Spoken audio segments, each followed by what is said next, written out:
அருட்பெருஞ்சோதி அருட்பெருஞ்சோதி தனிப்பெரும் கருணை அருட்பெருஞ்சோதி. எல்லா உயிர்களும் இன்புற்று வாழ்க, வள்ளல் மலரடி வாழ்க வாழ்க. கொல்லா விரதம் குவளை எல்லாம் ஓங்குக, நல்லோர் நினைத்த நலம்பெறுக.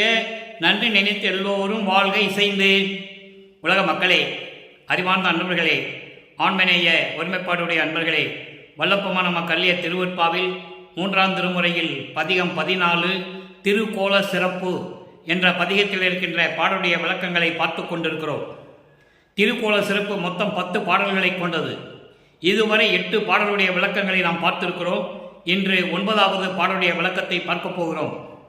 வல்லப்பெருமானவர்கள் இந்த மண்ணுலகிற்கு வருவிக்க உற்று 9 ஆண்டுகள் வரையிலும் தான் யார் என்ற தெரியாத நிலையில் இருந்தபோது, சமயங்களும் மதங்களும் மார்க்கங்களும் சூழ்ந்திருந்த காலகட்டங்களில் சமயங்களும் மதங்களும் மார்க்கங்களும் சொல்லப்பட்ட நெறிகளிலே ஈடுபட்டு கொண்டிருந்தார் என்பது உண்மை. திருவற்பாவிலே நாம் கண்ட உண்மை. நமது பிள்ளை பெருமானவர்களும் உள்ளதை உள்ளபடி எதையும் மறைக்காமல் திருவற்பாவிலே நமக்கு அருளி இருக்கிறார்கள். காரணம், சமயங்களும் மதங்களும் மார்க்கங்களும் சொல்லப்பட்ட நெறிகளுடைய வழிபாட்டு முறைகளை பயன்படுத்தி கொண்டிருந்தார்கள் நமது வல்லப்பெருமானவர்கள். இறைவனுடைய திருவிளையாடல் நடந்து கொண்டிருக்கிறது. அருட்பெருஞ்சோதி ஆண்டவர் தன் மகனை ஆட்கொண்ட பிறகு 9வது ஆண்டிலே மாட்கொண்ட பிறகு ஒரு மறைப்பு நிலையை கொடுத்து விட்டு செல்லுகிறார். அவருக்கு எந்த நிலையும் தெரியாது, சுத்த சன்மார்க்கத்தை பற்றி தெரியாது. அப்போது அந்த சமயங்களும் மதங்களும் மார்க்கங்களும் காலகட்டங்களில் அவரும் அதில் ஈடுபட்டு கொண்டு பின்பு அதை உலக மக்களுக்கு தேவையில்லை என்று சொல்ல வேண்டும். அதற்காகத்தான் தன் மகனை அங்கே இருக்க செய்கிறார் அருட்பெருஞ்சோதி ஆண்டவர் என்பதை இங்கே நான் பதிவு செய்ய கடமைப்பட்டிருக்கிறேன்.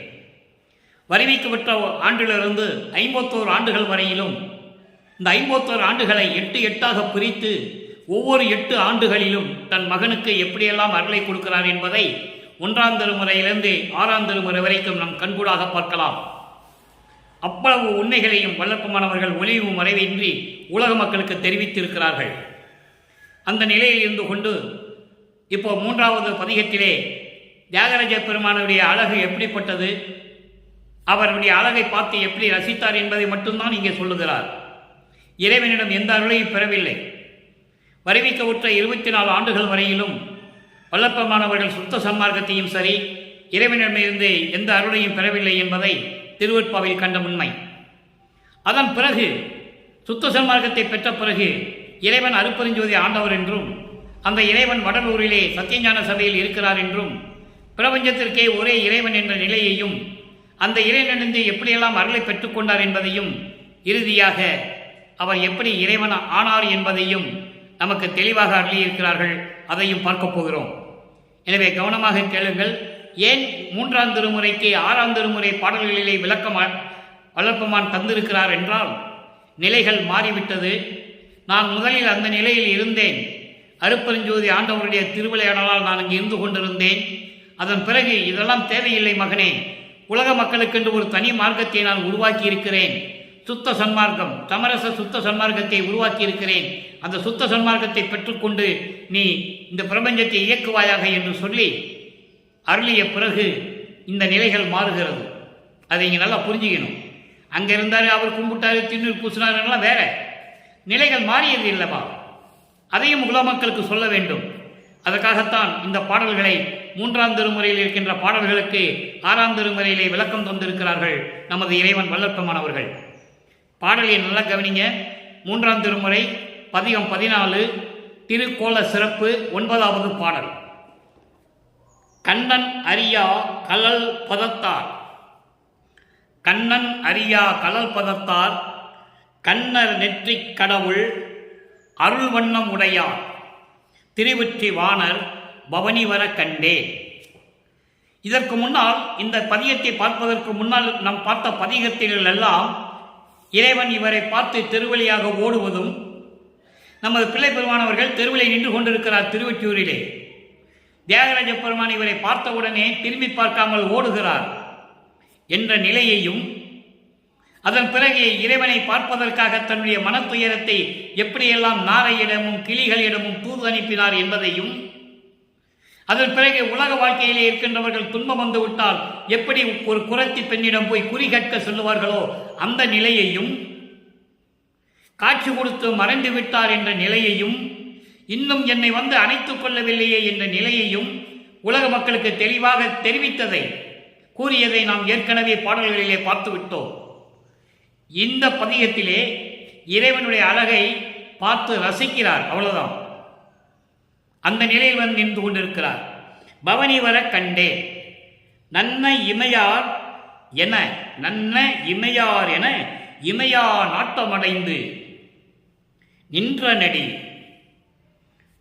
என்ன முடியாத ஒரு அழகை என்னவென்று உரைப்பது ஏந்தில்லையே என்று சொல்லி இந்த பாடலை நமக்கு அருளியிருக்கிறார்கள். அன்பர்களே, இங்கே ஒரு விளக்கத்தை சொல்ல நான் கடமைப்பட்டிருக்கிறேன். காரணம், இந்த பதிகத்துடைய விளக்கங்கள் எல்லாம் நான் ஏற்கனவே 4 ஆண்டுகளுக்கு முன்னாலேயே இறைவனுடைய தயவாலையும் கருணையாலையும் எழுதி வைத்திருக்கிறேன். அந்த விளக்கத்தை தான் உங்களுக்கு நான் கூறிக்கொண்டிருக்கிறேன். படிப்படியாக இறைவனிடம் அருளை பெற்றுக்கொண்டு திருவருட்பாவினுடைய விளக்குகளை பெற்றுக்கொண்டு அது உலக மக்களுக்கு எப்படியாவது தெரியப்படுத்த வேண்டும் என்ற நிலையில் உங்களிடம் நான் இந்த பாடலுடைய விளக்கங்களை கூறிக்கொண்டிருக்கிறேன். இது எனது கருத்தாகவோ எனது செயலாகவோ நான் எண்ணுவதில்லை. இறைவன் கொடுத்த விளக்கம், இறைவன் உலக மக்களுக்கு தெரியப்படுத்து என்று சொன்ன கட்டளையின்படி நான் இந்த பாடலுடைய விளக்கங்களை உலக மக்களுக்கு தெரிவித்துக் கொண்டிருக்கிறேன் என்பதுதான் உண்மை, அதுதான் சத்தியம். இப்போ இந்த பாடலுடைய விளக்கம் பாருங்க. பாடலுடைய பதவுரை முதல் பார்ப்போம். கண்ணன் அறியா கலல் பதத்தார். கண்ணன் என்பவன் திருமால் 10 அவதாரம் எடுத்தார்கள்.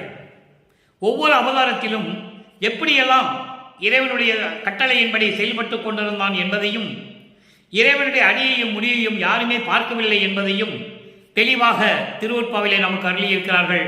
நம்மளை எல்லாம் படைத்து காத்து கொண்டிருக்கின்ற அருட்பெருஞ்சோதி ஆண்டவராகிய வல்லற்பெருமானவர்கள். கண்ணன் திருமால் பன்றி உருவம் எடுத்து இறைவனுடைய திருவடியை பார்ப்பதற்காக மண்ணை பெயர்த்து கொண்டு பாதாள உலகத்துக்கு செல்லுகிறான். பார்க்க முடியவில்லை. நெடுமால் பன்றி என நெடுநாள் நேடியும் கண்டறியாத பூங்கலல்கள் என்று சொல்லுவார். அதை தான் இங்கே சொல்லுகிறார், ஒரே வரியில் சொல்லுகிறார். கண்ணன் அறியா கலல் பதத்தார். திருமால் அறிய முடியாத திருவடியை கொண்ட இறைவன். திருவடியை பார்க்க முடியவில்லை. ஒரு இடத்துல சொல்லுவார், நமது இறைவன் வல்லப்பமான ஒரு இடத்துல சொல்லுவாரு, பிரம்மனும் திருமாலும் இறைவனை வணங்கி அருட்பெருஞ்சோதி ஆண்டவரை வணங்கி உன்னது முடியையும் அடியையும் நாங்கள் பார்க்க வேண்டும் என்று சொல்லி இருந்தால் எளிதாக காட்டியிருப்பார்.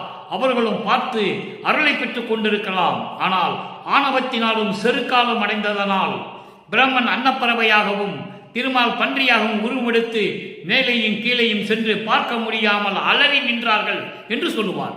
பாடல் உண்டு, விளக்கம் உண்டு. ஆக அப்படிப்பட்ட திருவடியை கொண்ட இறைவன், திருமால் பார்க்க முடியாத திருவடியை கொண்ட இறைவன். அதுக்கடுத்து கண்ணார் நெற்றிக் கடவுள். கண்ணார் நெற்றிக் கடவுள் என்பது அழகான நெற்றிக்கண் உடைய இறைவன். நெற்றிக்கண் உடைய இறைவன், அழகான நெற்றிக்கண்ணை உடைய இறைவன் என்று சொல்லுகிறார். நன்னா இமையார். நன்னா இமையார் என்றால் அதாவது அவரது அழகை பார்ப்பதற்கு ஒரு தகுதி வேண்டும். இறைவனுடைய அழகை பார்ப்பதற்கே ஒரு தகுதி வேண்டும் என்று சொல்லுகிறார். இமையா நாட்டம். இமையா நாட்டம் என்றால் கண் இமைக்காமல் நான் பார்த்து கொண்டிருந்தேன் என்று சொல்லுகிறார். இமையா என்றால் கண் இமையாமல், கண் மூடாமல் நான் அவருடைய அழகை பார்த்து கொண்டிருந்தேன் என்று சொல்லுகிறார். தோழியிடம் சொல்லுகிறார். ஆக தன்னை தலைவியாகவும் இறைவனை தலைவனாகவும் உருவகம் செய்து தோழியிடம் சொல்லுவது போல உலக மக்களுக்கு சொல்லிக் கொண்டிருக்கிறார். நல்லா நீங்க புரிஞ்சுக்கணும். இப்போ இந்த பாடலுடைய பொருள் பாருங்க. திருமால் காண முடியாத திருவடிகளை உடைய இறைவன், நெடுமால் பன்றி என நெடுநாள் நேடியும் கண்டறியாத பூங்கலல்கள் என்று சொல்லுவார். நெடுமாலும் பல ஆண்டுகளாக இறைவனுடைய திருவடியை பார்ப்பதற்காக மண்ணை பெயர்த்து கொண்டு பாதாள உலகத்துக்கு சென்றும் கூட அந்த திருவடியை பார்க்க முடியவில்லை. அப்படிப்பட்ட திருவடிகளை கொண்ட இறைவன். அப்போ சமயங்களும் மதங்களும் மார்க்கங்களும் இவரை சிவனை அப்படிதான் சொல்லிக் கொண்டிருந்தன. இவராக சொல்லிட்டு இருக்காரு. இங்க அருட்பெருஞ்சோதி சொல்லல. அவரு 4ஆம் திருமுறை வரைக்கும் அருட்பெருஞ்சோதி சொல்ல மாட்டார். 5ஆம் திருமுறை சமய தலைவர்களை பற்றி பாடியது, தத்துவங்களுடைய இயற்கை குணங்களை கொண்டவற்றை பாடியது. தத்துவங்களை பற்றி பாடிய தலைவர்கள், அது முருகனாக இருந்தாலும் சரி, விநாயகனாக இருந்தாலும் சரி, திருமலாக இருந்தாலும் சரி, ராமனாக இருந்தாலும் சரி, ரேணுகா தேவியாக இருந்தாலும் சரி, எல்லா யாராக இருந்தாலும் சரி, அது தத்துவத்தின் அடிப்படையில் உருவானவர்களை பற்றி பாடியது என்பதை பிற்காலத்தில் வல்லற்பமானவர்கள் தெளிவாக நமக்கு அள்ளி இருக்கிறார்கள். யாரும் மறுக்க முடியாது, அதை மறக்கவும் முடியாது. ஏன்னா அந்த கேள்வி இப்போ எழுந்து கொண்டு இருக்கிறது. மக்களிடம் அந்த ஒரு ஐயப்பாடு இருந்து கொண்டிருக்கிறது, சந்தேகம் இருக்கிறது. அருட்பெருஞ்சோதி ஆண்டவரின் சொன்னவர் ஏன் மற்ற தெய்வங்களை பற்றி பாட வேண்டும் என்ற ஒரு நிலை உருவாகிவிட்டது. அதற்கு விளக்கம் தருவதற்கு யாரும் இல்லை. அதற்கு விளக்கம் என்னவென்றால், இப்படியெல்லாம் நான் சமயங்களிலும் மதங்களிலும் மார்களில் இருந்தபோது நான் பாடியது உண்மைதான் என்று சொல்லுகிறார். முருகனை பற்றி பாடியதோ, விநாயகனை பற்றி பாடியதோ, திருமாலை பற்றி பாடியதோ, ராமனை பற்றி பாடியதோ, யாரை பற்றி பாடியிருந்தாலும் சரி, நான் பாடியது உண்மை. அப்போ எனக்கு தெரியாது, எனக்கு அற்ப அறிவாக இருந்தது என்று சொல்லுகிறார். அற்ப அறிவு என்பது அவருக்கு அறிவில்லாமல் இல்லை, அவருக்கு மறைப்பு நிலை இருந்தது. அந்த மறைப்பு நிலையை, தெய்வத்தினுடைய ரகசியத்தை வெளியே யாரிடம் சொல்ல முடியாது. அதனால்தான் அற்ப அறிவாக இருந்தது என்று சொல்லிவிட்டார் என்பதை நீங்கள் புரிந்து கொள்ள வேண்டும். அதன் பிறகு இந்த பாடலுடைய விளக்கம் பாருங்க. அது ஒரு பெரிய தனி டாபிக். அதோட பேசணும்னா நமக்கு நேரமே பத்தாது. பாடலுடைய விளக்கம் சொல்வதற்கே நமக்கு நேரம் பற்றவில்லை. அப்போ அந்த நிலையில் இருந்த வல்லற்பமானவர்கள் இப்போ சமயங்களிலும் மதங்களிலும் மார்களில் இருக்கும்போது எப்படியெல்லாம் திருவொற்றியூர் இறைவனை சொல்லுகிறார் என்பதை தான் பார்த்து கொண்டிருக்கிறோம். இது பார்த்த பிறகு, சமரச சுத்த சன்மார்க்கத்தை பெற்ற பிறகு, உள்ள போகும்போதே, என்றாகும் போதே, சுத்த சன்மார்க்கத்தை பெற்று அதுக்குள்ள நுழையும் போதே விண்ணப்பம் வைக்கிறார். அதன் பிறகு அந்த பேரின்பத்தினுடைய நிலையை விளக்கிறார். அதுக்கப்புறம் உன்னை பிரிய மாட்டேன்னு சொல்லுவார். அதுக்கப்புறம் இறைவன் எப்படிப்பட்ட இறைவன் சொல்லுவார். அதுக்கப்புறம் அந்த இறைவனை எப்படி அருளை பெற்றுக்கொண்டு இறைவன் ஆனேன் என்று சொல்லுவார். அதை நம்ம பார்க்க போகிறோம். இப்போ இந்த பாடலுடைய பொருளை பார்த்துருவோம். திருமால் காண முடியாத திருவடிகளை உடையவர், அழகான நெற்றின் கண் உடைய கடவுள், அருள் வல்லமம் படைத்தவர். அருள் வல்லமம் படைத்தவர் திருவொற்றியூரில் இருக்கின்ற இறைவன். அந்த இறைவன் பவனி வருவதை நான் கண்டேன். பவனி வரும்போது, காணும்போது அவருடைய அழகை பார்த்து, அந்த அழகு எப்படிப்பட்ட அழகு தெரியுமா? நான் கண் இமைக்காமல் பார்த்து கொண்டிருந்தேன், மெய்மறந்து கொண்டிருந்தேன் என்று சொல்லுகிறார். மெய்மறந்து விட்டேன் அந்த அழகை பார்த்து என்று சொல்லுகிறார். அதாவது அவர் அழகை பார்ப்பதற்கு கூட ஒரு தகுதி வேண்டும். அந்த அழகை பார்ப்பதற்கு கூட ஒரு தகுதி வேண்டும். அப்படிப்பட்ட ஒரு அழகை, அவருடைய அழகை நான் கண் இமைக்காமல் பார்த்து கொண்டிருந்தேன், மெய்மறந்து நின்று கொண்டிருந்தேன் தோழி. அவர் அழகை நான் எப்படி சொல்லுவது என்று எனக்கு தெரியவில்லை என்று சொல்லுகிறார். ஏந்தில்லை என்று சொல்லுகிறார். ஏந்தில்லை என்றால் எப்படி சொல்லுவது என்று எனக்கு தெரியவில்லை, ஒன்றுமே எனக்கு புலப்படவில்லை, புரியவில்லையே என் தோழி என்று சொல்லி இந்த பாடலை நமக்கு அள்ளியிருக்கிறார்கள். இதன் மூலம் உலக மக்களுக்கு தெரிவிப்பது, வல்லப்பெருமான் என்ன தெரிவிக்கிறார் அதையும் சொல்லணும். ஏன்னா உலக மக்களுக்கு சொல்லும்போது அவர் சமயங்களிலும் மதங்களிலும் மார்க்கங்களில் இருந்தபோது எப்படியெல்லாம் இருந்தார்னு சொல்லணும். திண்ணூர் பூசிட்டு இருந்தேன், பூஜை பண்ணிக்கிட்டு இருந்தேன், கடுக்கான் போட்டுக்கிட்டு இருந்தேன், கொண்டை போட்டுக்கிட்டு இருந்தேன், எல்லாம் சொல்லிதான் ஆகணும். அதன் பிறகு எப்படி அதை விட்டார்ன்னு சொல்லணும். இவங்க பூசினது வரைக்கும் தான் சொன்னாங்க. உலகத்தில் 202 வருஷமா வல்லற்பெருமான் திருநூறு பூசினதையும் உத்தராஜ உடைய போட்டது தான் சொன்னாங்களே தவிர, அதை ஏன் பூசினேன், எதற்காக பூசினேன், இறைவனுடைய திருவிளையாடல் எப்படியெல்லாம் நடந்தது, இந்த சமயங்களும் மதங்களும் மார்க்கங்களிலாம் நான் எப்படி இருந்தேன் அப்படின்னு சொல்லணும். காரணம், 4ஆம் திருமுறை வரும்போது சமயக்குறவர்களை 4 பேரை பற்றி பாடியிருப்பார். நல்லா நீங்கள் கவனிக்கணும். இந்த விளக்கெல்லாம் சொல்லி தான் ஆக வேண்டியது இருக்கிறது. சமயக்குறவர்கள் 4 பேர்: திருஞான சம்பந்தர், திருநாவுக்கரசர், ஊரனடிகளார். ஊரனடிகளார்னா இவர் சுந்தரன், திருவாரூரில் பிறந்ததுனால அவர் பேர் ஊரனடிகளார். அதுக்கு பிறகு சுந்தரன் என்று பெயர் மாற்றப்பட்டது. அதுமாரி வாகவூரான், மதுரை பக்கத்திலே வாகவூரான் என்ற சிற்றூரிலே பிறந்த மாணிக்கவாசகர். பின்னாளில் அவர் மாணிக்கவாசகரானார். இறைவனால் ஆட்கொள்ளப்பட்டு மாணிக்கவாசகரானார்.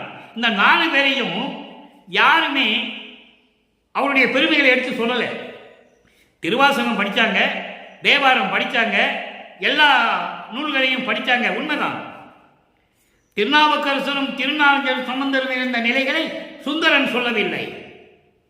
சுந்தரனும் திருநாச சம்பந்தரும் திருநாவுக்கரசரும் அவருடைய சிவ தொண்டுகளை, அதாவது இறைவனுக்கு செய்த தொண்டுகளை வாதவூரான் சொல்லவில்லை.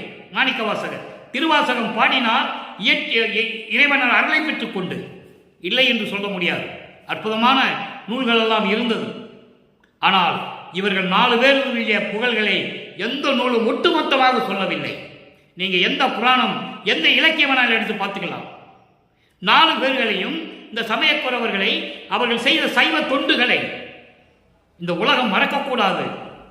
உலகம் அழிந்தாலும் சரி, சமயங்களும் மதங்களும் மார்க்கங்களும் அழிந்தாலும் சரி, இந்த 4 பேருடைய புகழ் அழியக்கூடாது என்பதற்காக திருவருட்பாவிலே 4ஆம் திருமுறையிலே கடைசி 4 பதிகத்திலே ஆளுக்கு 10 பாட்டு கொடுத்துதான் வல்லபெருமான் 4ஆம் திருமுறையை நிறைவு செய்கிறார். காரணம், சுத்த சன்மார்க்கத்துக்கு போய் நம்ம சொல்ல முடியாது. நல்லா நீங்க புரிஞ்சுக்கணும். சுத்த சன்மார்க்கத்துக்கு போயாச்சுன்னா அருட்பெருஞ்சோதி ஆண்டவரை மட்டும்தான் சொல்லணும், வேற யாரை பற்றி பேச முடியாது. அதனால 4ஆம் திருமுறையிலே ஆளுக்கு 10 பாட்டு பாடி 4ஆம் திருமுறையை முடிக்கிறார்கள் நமது இறைவன் வல்லபெருமானவர்கள். ஆனால் நிலைமை என்ன ஆட்சி தெரியுமா? அவர்களை பற்றி பாடியதனால் அவர்களுக்கு கீழாக இருந்தவர் என்று சொல்லிவிட்டார்கள். எவ்வளவு பெரிய தவறு என்பதை நீங்கள் புரிந்து கொள்ள வேண்டும். வல்லபெருமான் பிரபஞ்சத்தை இயக்கக்கூடியவர், ஒவ்வொரு யுகத்திலையும் இருந்து கொண்டிருப்பவர். ஒவ்வொரு யுகத்திலையும் எப்படி இருந்தாருன்னு சொல்றாரே, வேறு யாரும் சொன்னதில்லை. கலியுகத்தினுடைய கடைசி காலகட்டத்தில் அருட்பெருஞ்சானுடைய கடைசி திருவிளையாடல் தன் மகனை அறிவிக்க செய்தது சுத்த சன்மார்க்கத்தை கொடுப்பதற்காக. அந்த நிலையை நீங்கள் புரிந்து கொள்ள வேண்டும். அப்போ சமயக்குறவர்களை பற்றி போற்றி பாடியதனால் வல்லபெருமானுடைய அருள் தன்மை குறைந்து விடாது. அவர்கள் சைவ தொண்டுகளை, அவங்கள் சமயத்தை சேர்ந்தவர்கள், மார்க்கத்தை சேர்ந்தவர்கள். திருஞான சம்பந்தரும் திருநாவுக்கரசர் தசா மார்க்கத்தை சேர்ந்தவர், திருஞான சம்பந்தர் சத்புத்திர மார்க்கத்தை சேர்ந்தவர், சுந்தரன் சக மார்க்கத்தை சேர்ந்தவன், வாதவூரான் சமய மார்க்கத்தை சேர்ந்தவன். அவங்க எந்த மார்க்கமாக இருந்தாலும் சரி, சைவ தொண்டை பரப்பியவர்கள் என்பதை மறந்துவிடக்கூடாது. அதற்காகத்தான் வல்லபெருமானவர்கள் அவர்கள் 4 பேரை பற்றியும் 10 பாட்டு பாடி 4ஆம் திருமுறையை முடித்துக் கொடுத்தார்கள். காரணம், அவர்கள் புகழ் நிலைத்து இருக்க வேண்டும். எனவே இவங்க 4 பேரை பற்றி வேற எந்த சமயமும், எந்த மதமும், எந்த மார்க்கமும் சொல்லல. வல்லபெருமான் தான் கூறியது. காரணம், அவர்கள் புகழ் ஓங்கி இருக்க வேண்டும் என்பதற்காக. நீங்க நல்லா புரிஞ்சுக்கணும். ஆனா மாணிக்கவாசகர் வாதவூரான் மேல வல்லபெருமானுக்கு பற்று கொஞ்சம் அதிகம். அதனால அவருக்கு 11 பாடல், அவங்களுக்கு 10 பாடல், இவருக்கு 11 பாடல். இந்த விளக்கம் ஏன் இங்கே தருகிறேன் என்றால், வல்லபெருமானுடைய இறைநிலையை உலக மக்களுக்கு தெரியப்படுத்த வேண்டும்.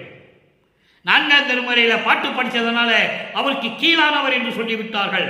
64வது நாயன்மார் என்று சொல்லிவிட்டார்கள். முற்றிலும் தவறு என்பதை இங்கு நான் பதிவு செய்ய கடமைப்பட்டிருக்கிறேன். யாரும் மறுக்க முடியாது. அவங்களை பற்றி பாடியதென்றால் அந்த சைவ தொண்டு, இறை தொண்டு, அதோடு மட்டுமல்ல இறைவனால் ஆட்கொள்ளப்பட்டவர்கள். அவருடைய புகழ் நிலைத்து நிற்க வேண்டும் என்பதற்காகத்தான் பாடினார்கள் என்பதை இங்கே நீங்கள் மனதில் வைத்துக் கொள்ள வேண்டும். அப்படிப்பட்ட நிலையில் இருந்தவர் இங்கே என்ன சொல்றார் பாருங்க.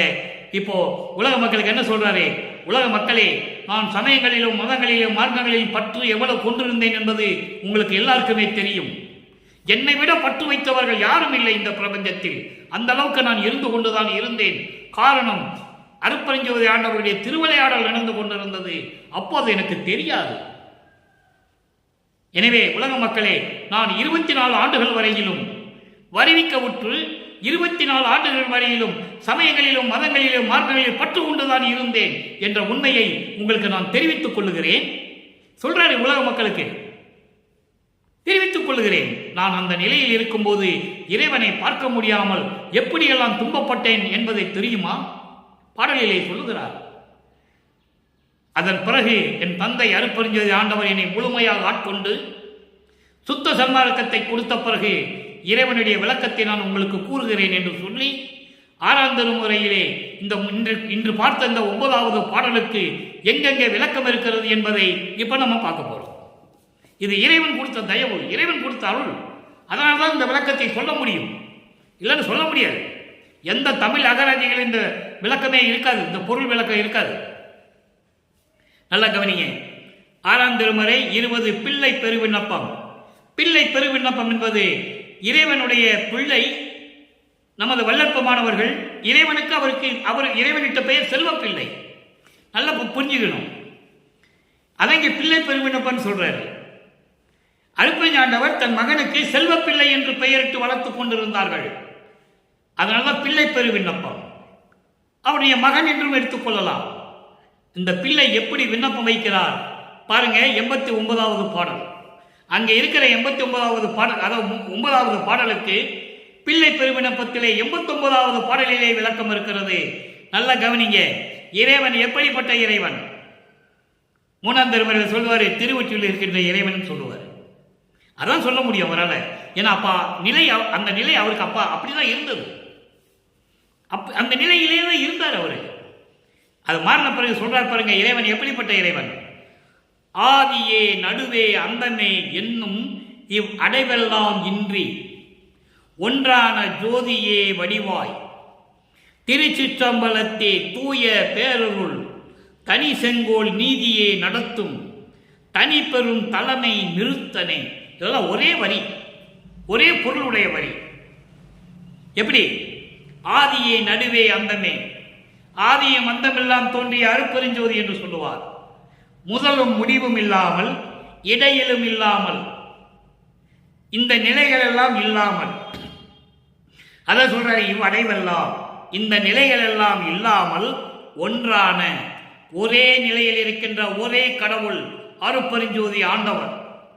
அந்த நிலையில் ஜோதி வடிவாய் அருட்பெருஞ்சோதி வடிவாகவும் திருச்சிற்றம்பலத்தே, அண்டங்களிலே திருச்சிற்றம்பலம், இங்கே வடலூரிலே சத்தியஞான சபை. மக்களால் அண்டங்களுக்கு செல்ல முடியாது, அங்கே இருக்கிற திருச்சிற்றம்பலத்துக்கு சிவஞான வெளிக்கு செல்ல முடியாது என்பதனால் தான் இங்கே உலக மக்களுக்காக வடலூரிலே சத்தியஞான சபையிலே என் குணம் கொண்ட என் கோண வடிவில் சத்தியஞான சபையை நிறுவினார்கள் நமது இறைவன் வல்லப்பம்மன் அவர்கள். தந்தைக்கு மகனாற்றும் உதவி, தந்தை மகனுக்காற்றும் உதவியை பார்க்க போறோம். இது மகன் தந்தை காற்றிய உதவி. அந்த நிலையில் சத்தியஞான சபையிலே இருந்து கொண்டு திரு அருள் செங்கோலாட்சி சமரச சுத்த சன்மார்க்க நீதியிலே இருந்து கொண்டு, அந்த நெறியிலே இருந்து கொண்டு திரு செங்கோலாட்சி நடத்தும் ஒரு தலைமை நிறுத்தனை, தனிப்பெரும் தலைமை, யாரிடம் ஒப்படைய முடியாம தலைமை கொண்ட இறைவன், சமரச சுத்த சன்மார்க்கத்தின் தலைவன் நிறுத்தனே. நிறுத்தனை என்பது அருள் நடனம் செய்து கொண்டிருக்கின்ற இறைவன். ஒருத்தனே, ஒருவனே, ஒருவன் தான் இறைவன், ஒரே கடவுள் அருட்பெருஞ்சோதியே. நின்னை ஓதியே வலுத்தும், நின்னை ஓதியே வலுத்தும் தனையன் நான் இங்கே உருகன் ஆள் தளருதல் அழகோ. இப்படிப்பட்ட இறைவனே, என் தந்தையே, உன்னையே வணங்கிக் கொண்டிருக்கின்ற நான். இதை ஏன் அதை சொல்றாருன்னு நீங்க புரிஞ்சுக்கணும். உன்னையே வணங்கி போற்றி வணங்கிக் கொண்டிருக்கின்ற நான் என்று சொல்லும்போது ஒரு பாடலிலே சொல்லுவார், உன்னை மறக்கவும் மாட்டேன், மற்ற தேவர்களை மதிக்கவும் மாட்டேன் என்று சொல்லுவார். மறந்தும் என்ற நாவால் உரைக்க மாட்டேன் சிறு தெய்வ நாமங்களை என்று சொல்லுவார். உன்னை தவிர இது எல்லாமே சிறு தெய்வங்கள் என்று சொல்லுவார். அதான் இங்க சொல்றாரே, உன்னை போற்றியே வணங்கும் இந்த மகன், தனையன் என்றால் மகன், இந்த மண்ணுலைக்கே வருவிக்க உற்று நான் இந்த மண்ணுலையிலே பட்ட துன்பங்கள் எல்லாம், உருகன் என்ற துன்பங்கள் எல்லாம் அடைந்து நான் தளருவது தந்தைக்கு அழகா, தந்தைக்கு அழகா என்று கேட்கிறார். இதான் பெரு விண்ணப்பம். இப்படியெல்லாம் இருக்கின்ற இறைவனே, உன்னாலே மன்னனுக்கு வருவிக்க உற்று சமயங்களிலும் மதங்களிலும் மார்க்கங்களிலும் இருந்து நான் படுகின்ற துன்பங்களை எல்லாம் பார்த்து நீ பார்த்து கொண்டிருப்பது அழகா, நான் வருத்தப்படுவது அழகா, நான் துன்பப்படுவது உனக்கு அழகா என்று கேட்கிறார். இது விண்ணப்பம். இப்ப விண்ணப்பம் வச்சாச்சு. விண்ணப்பம் வச்ச உடனே மகன் சும்மா, அதாவது தந்தை சும்மா இருப்பாரா? மகன் இவ்வளவு துன்பப்படுகிறானே, வேதனைப்படுகிறானே, யாரால்? நம்மளால் தானே என்று அவர் நினைப்பார் இல்லையா? அப்போ அந்த நினைப்பு அனுபவ நிலையத்திலே எப்படி இருக்கிறது? அந்த பேரின்பத்துடைய நிலை என்ன? 9வது பாடல், 3ஆம் திருமுறையை பார்த்த 9வது பாடலுக்கு இங்கே விளக்கம் இருக்கிறது. அங்க அழகை மட்டும் தான் பார்ப்பேன்னு சொல்லுவார். இங்க விளக்கம் பாருங்க. மலப்பகை தவிர்க்கும் தனி பொது மருந்தே. மல பகை தவிர்க்கும் தனி பொது மருந்தே. மலப்பகை என்பது என்ன? சமயங்களும் மதங்களும் மார்க்கங்களையும் கொண்ட நெறிகளையும் தடைகளை எல்லாம் நீக்கி தனி பொது மருந்தே. அப்படிப்பட்ட இதெல்லாம் நீக்கும் ஒரு தனி மருந்தே அமுது என்று சொல்கிறார். மருந்து என்றால் அமுது, தனிப்பொது மருந்தே, சத்தியஞான சபையில் இருக்கின்ற அமுதமே, அமுதம் ஊன்ற கடவுளே, மந்திரமே.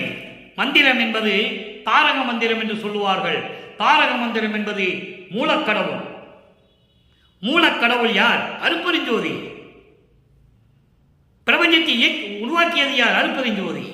ஆதியும் அந்தமெல்லாம் தோன்றிய சுயமாக தோன்றிய அருட்பெருஞ்சோதி.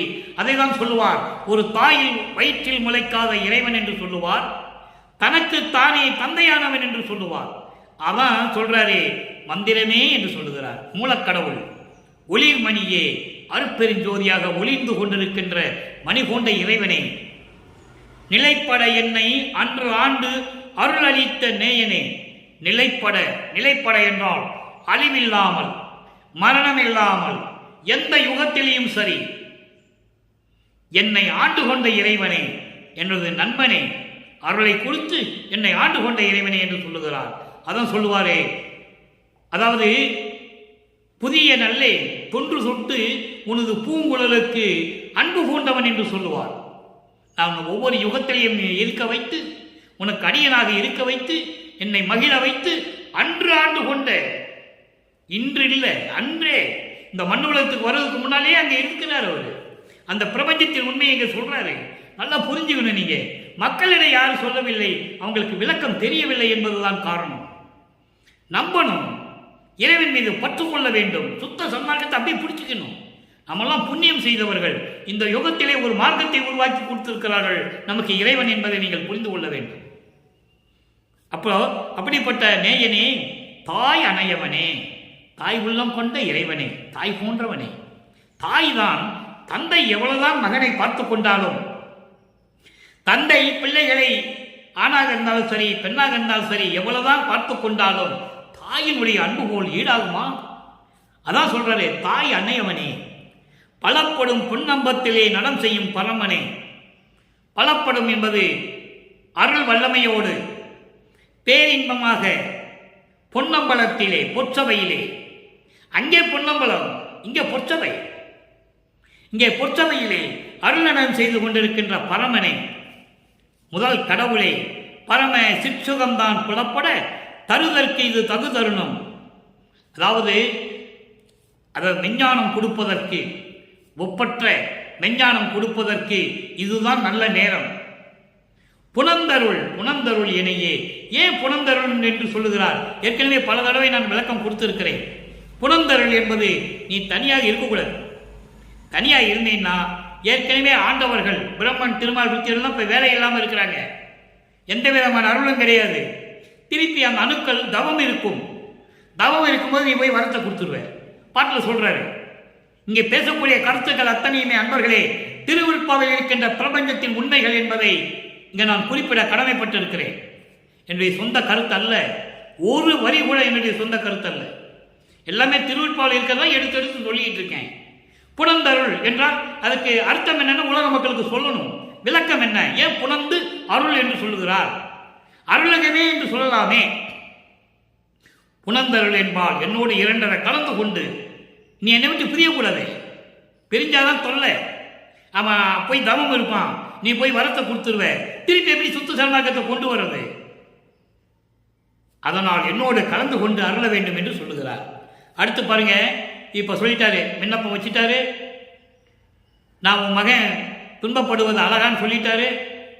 அதுக்கு அடுத்து அது அனுபவத்துடைய நிலை எப்படி இருக்குன்னு சொல்லிட்டாரு. இப்ப பிரிவு ஆற்றாமை, இப்போ என்னை விட்டு பிரியக்கூடாது. ஏன்னா 25வது பதியத்திலே புனந்தருள் என்று சொல்றாரு, 29வது பதியத்திலே பிரியக்கூடாதுன்னு சொல்றாரு. நீ என்னோட கலந்துட்டேன்னா திருப்பி என்னை விட்டு வெளியே போகக்கூடாது.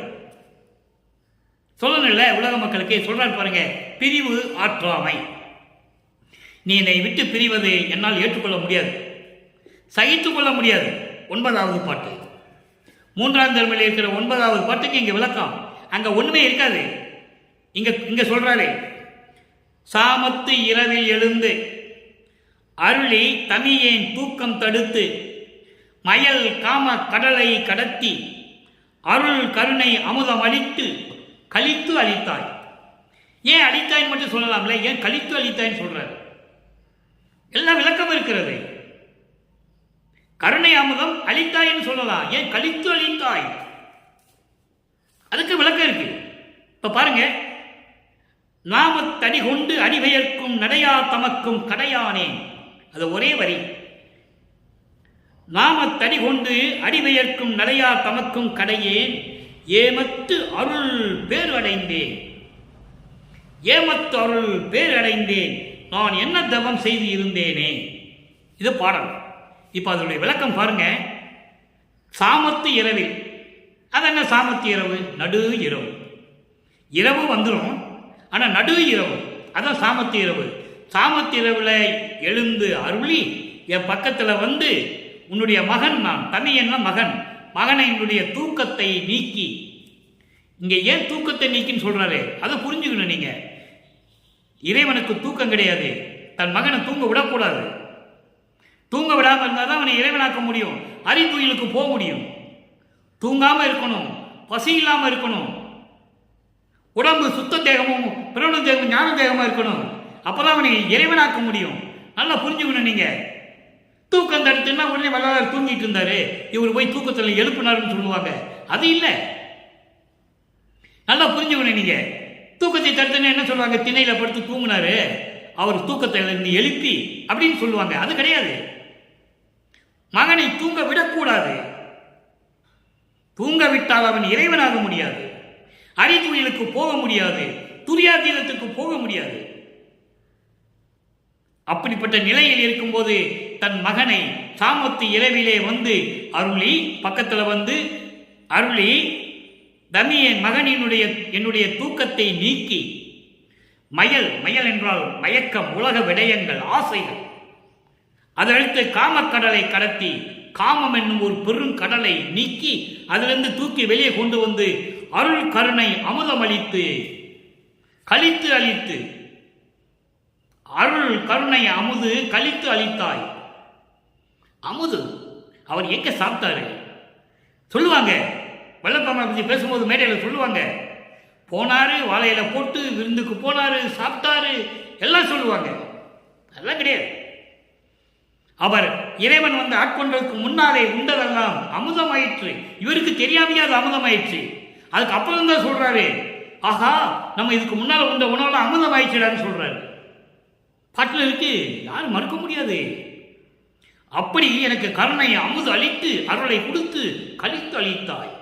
உவந்து மனம் ஒத்து மனப்பூர்வமாக நமது மகனாயிற்றே, இந்த மகனை எப்படியெல்லாம் துன்பப்படுத்தினோம், சமயங்களிலும் மதங்களிலும் மார்க்கங்களிலும் இருக்க செய்து இந்த மகன் எவ்வளவு கெட்ட பெயர் வாங்கினான், எவ்வளவு துன்பப்பட்டான், எவ்வளவு கஷ்டப்பட்டான் என்று சொல்லி எனக்கு கருணை அந்த அருள் அமுதம் அளித்து கொடுத்தாய்.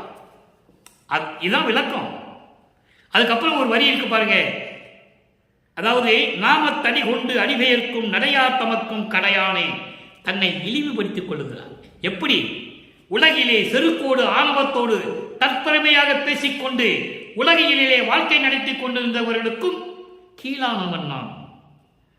அப்படின்னு என்ன அர்த்தம்?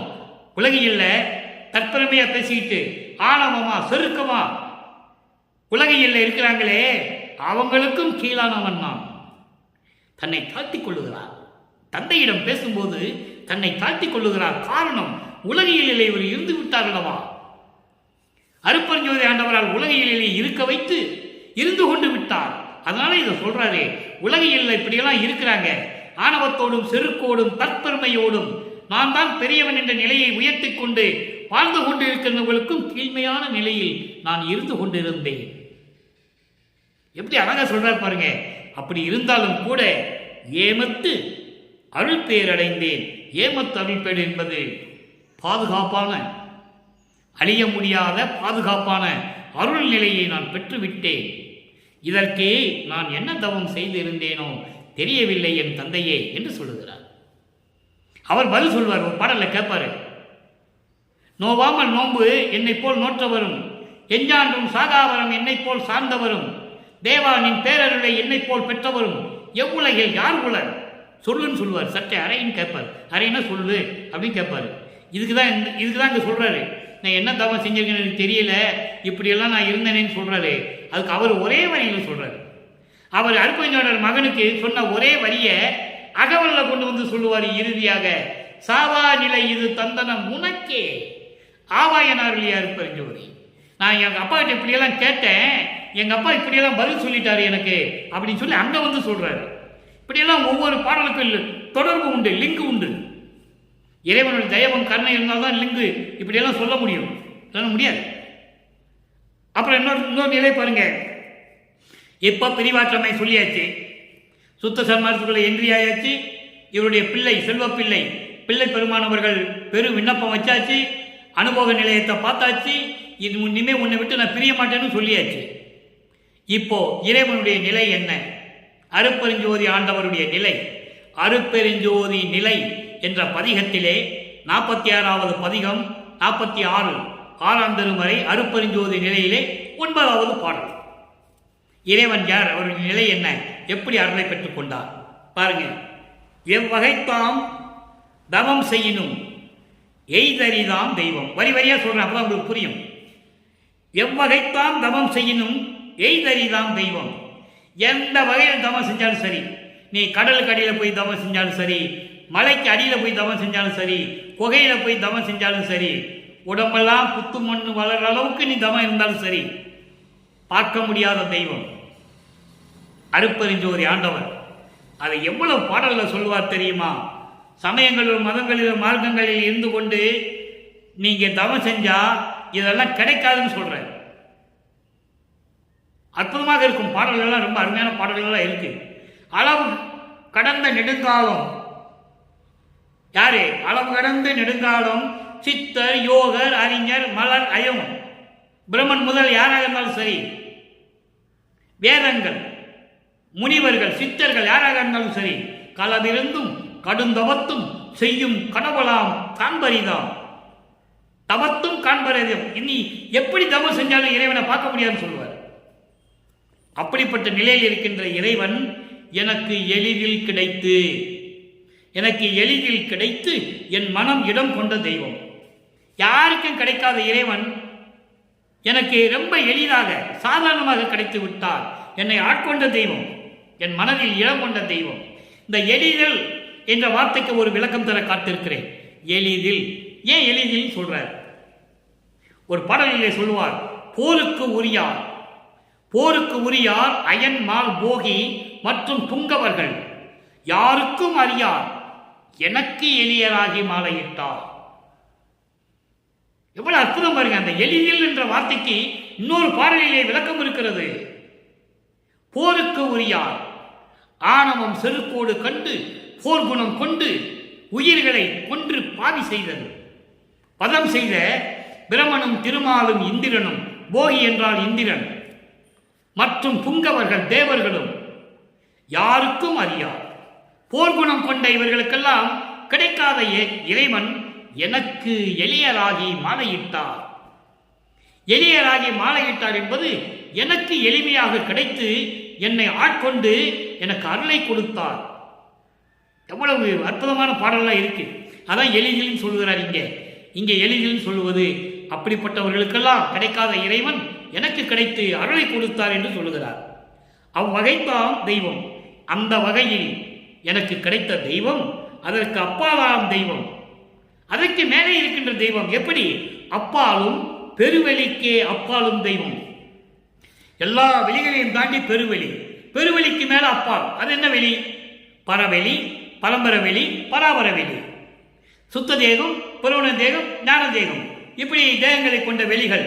அந்த வெளிகளுக்கு அப்பால் இருக்கின்ற தெய்வம் என்று சொல்லுகிறார். அடுத்து பாருங்க, ஒவ்வகத்தே ஒளியாகி ஓகுகின்ற தெய்வம். ஒவ்வகத்தே, ஒவ்வு அகத்தே. ஒவ்வு என்பது நீங்காமல், அப்படி இடைவெளி கிடைக்காம தொடர்ந்து நீங்காமல் அகத்தே என் உள்ளத்திலே ஒளியாகி அருட்பெருஞ்சோதியாகி விளங்குகின்ற தெய்வம். அதான் சொல்றாரு, ஒவ்வு அகத்தே ஒளியாகி ஓங்குகின்ற தெய்வம். யாரு விளக்கம் சொல்ல முடியாது. இறைவனுடைய அருளையும் கருணையும் பெற்றிருந்தால்தான், சுத்த சன்மார்க்கத்தில் இருந்தால்தான் இந்த விளக்கம் இறைவன் தருவார். அப்படி தொடர்ச்சியாக நிலையாக என் உள்ளத்திலே கலந்து கொண்டிருக்கின்ற தெய்வம் ஒன்றான தெய்வம், ஒரே இறைவன், மிக நன்றான தெய்வம், அவ்வளவு அற்புதமான தெய்வம். இந்த மாதிரி அருட்பெருஞ்சோதி ஆண்டவர் மாதிரி எந்த தெய்வம் இல்லை.